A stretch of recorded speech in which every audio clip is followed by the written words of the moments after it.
Today we're going to be doing an unboxing video on the Ruger LCP II chambered in 22.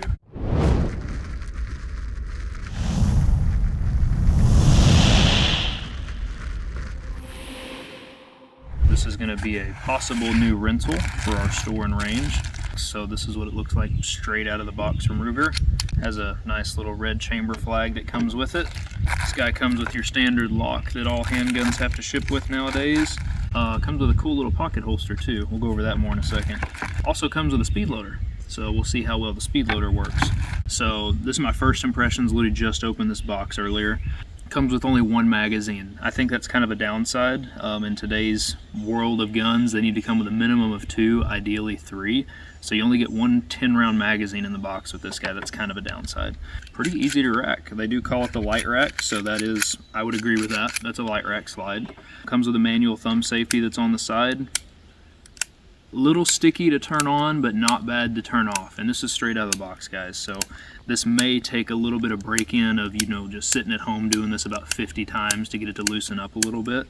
Let's see how the slide release or slide lock is to release the slide. Not bad. I don't think that you would have much issue disengaging that if you had some thumb dexterity issues or anything. Of course, if you just put your magazine in and then slingshot it, that's pretty easy to do with this gun. I mean, I can do it with my pinky.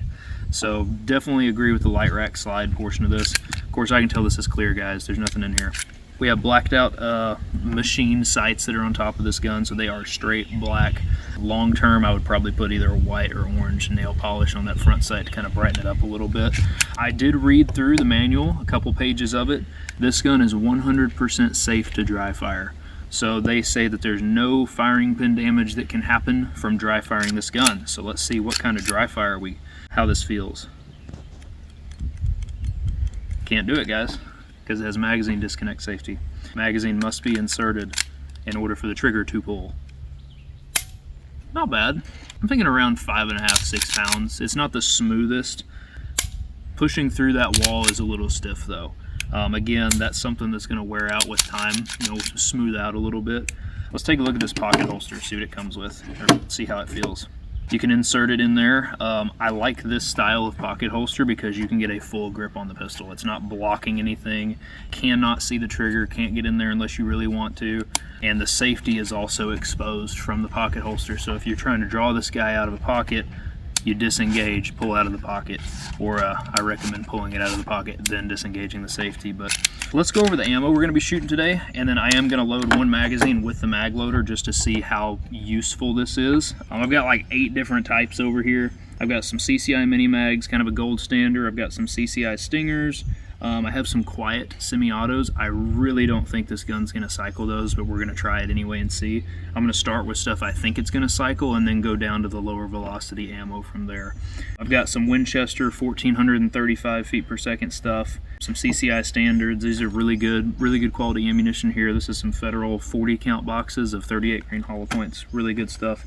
We're going to start with CCI mini mags and see how difficult that is to load with their magazine loader.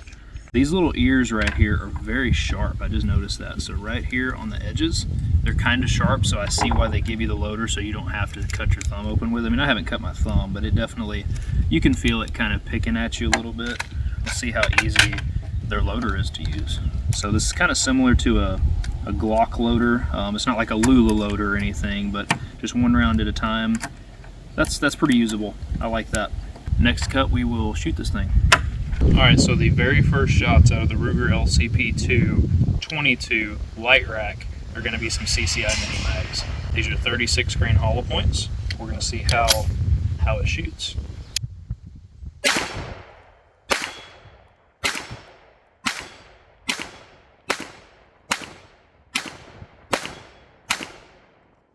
Okay, so that was 10 rounds, no malfunctions, very first shots out of this gun, straight out of the box, no oil. We're going to move on to the next ammo type. So the next rounds we're going to be firing are the Federal 38 grain hollow points. They're little 40 count red boxes, so basically Federal's version of a mini mag. We'll see how these shoot.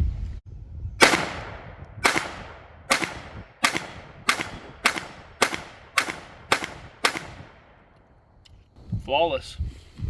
Next up is the Winchester 40 grain hollow points that are moving roughly 1,435 feet per second advertised. See how these feed.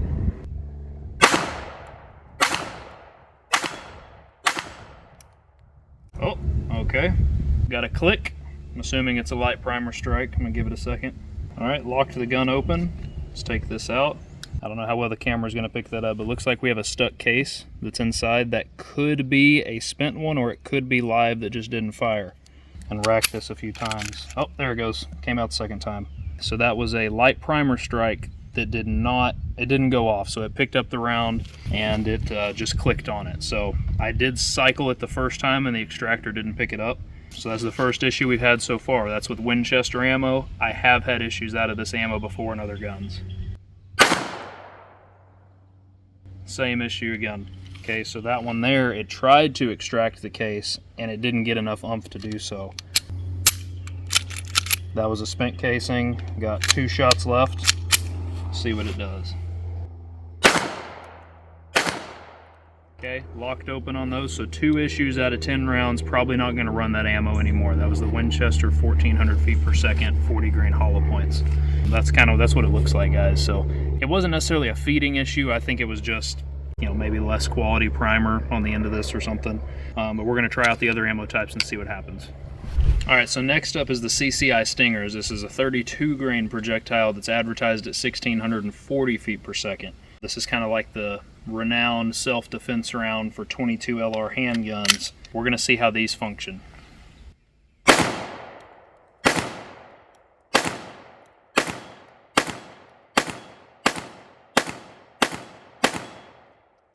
Noticeably louder, functioned just fine, looked like pretty consistent ejection. I had a couple of them land back towards me instead of go over to the right, but not a big deal. Next up is Monarch 40 grain. The velocity is not advertised, it's just a lead head round.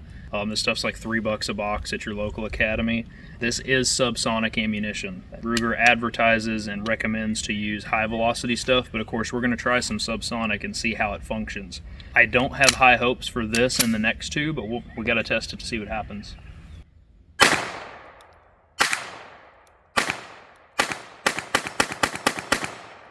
Wow, I wasn't expecting that. Noticeably less noise and recoil for a 22, but it did function. Up next is the CCI Standards.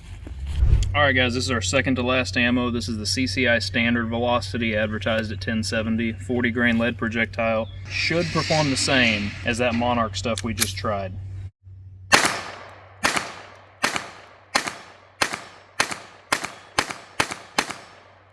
Noticeably more smoky, but function just fine. Alright, CCI Quiet Semi-Autos. These are 45 grains, advertised at 835 feet per second. Do not expect these to work in here, but we will see. Okay, so just barely popped the round out. Did not pick up the next one.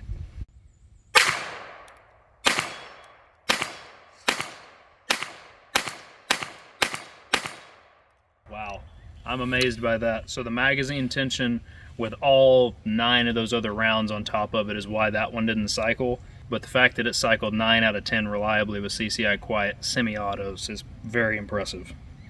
Gotta say, I am super impressed with how this guy ran. This is what Ruger advertises and recommends for it. High velocity stuff. So CCI mini mags, these Federal 38 grain hollow points and stingers. Granted, there's just one magazine through each of these for today, but it's a really good start. These functioned flawlessly out of their first 10 rounds, no issues whatsoever. CCI Standards and Monarch 40 grain, which are basically the same thing, no issues whatsoever. Now when we step over here to these, the Quiet Semi-Auto, it had one malfunction and it was the first round. It kicked it out and didn't pick up the second one. Still super impressive that it cycled 9 rounds. This stuff here, this Winchester, it's 1,435 feet per second hollow points. I've had numerous issues out of these with 1022s, Ruger TX22s, you name it. I've probably had a gun that's had an issue with this, so I'm not blaming the gun for this stuff not working. Stay tuned for more videos related to this gun. I think this gun is capable for self-defense for a small group of people that are very recoil sensitive, can't shoot anything else without getting, very, discomfort in the hands. Main thing that's super important with these guns, guys, you just gotta vet your ammo. So buy a couple 200 or 300 rounds of whatever ammo you think you want to carry in it and run it at the range. That's the only way that you're going to be able to vet the handgun and say, yep, I can bet my life on this. We're not there yet with this gun, just off of what we've shot today, but we will get there to see if it's capable of it or not. Make sure to like, comment, and subscribe. Come check us out, shooterstexas.com. This is going to be a rental gun at our range in Terrell, Texas, so if we have any sort of catastrophic failures or the gun has to be sent back for warranty, you better believe y'all are going to know about it.